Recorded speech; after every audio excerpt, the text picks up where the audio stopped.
Pasintabi po sa mga nagkakapunan, huli sa Nueva Ecija ang dalawang nagbebenta umano ng mga aso na ginagawang pang-ulam o pulutan. Ang pag-order via text message lang umano. Narito ang eksklusibo kong pagtutok.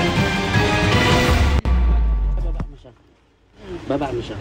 Oh, hindi po talaga ako nagbebenta ng aso. Mapo ka lang, mapo. Baba mo siya. Asan yung pera? Yung pera, ilabas yung pera.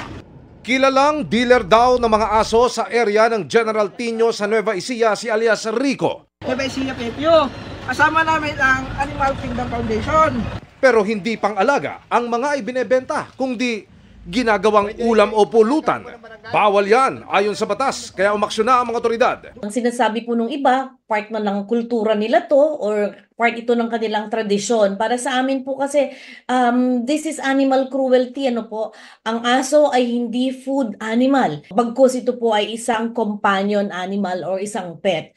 Sa sumbong na natanggap ng mga otoridad, tinetext lang ang suspect ng mga parokyanong o-order. November pa lang, may nagre-report na sa amin. Nagbabahay-bahay siya. Ang aming pong tao ay nagpanggap na mag-o-order. Sinamahan pa nga po kami doon sa pagkukunan niya. Ang offer po is depende kasi sa bigat niya, between 750 to mga 1,200 peso. Hindi bababa sa 3 buhay na aso ang nailigtas ng mga otoridad mula sa suspect na tumangging magsalita. Hawak din ng mga pulis ang babaeng itinuro ng suspect na nagbenta raw sa kanya ng aso. Sabi ng babae, walang-walaan niya siya, kaya niya ito nagawa. Nag-aaral po yung anak ko. Pang-ulam.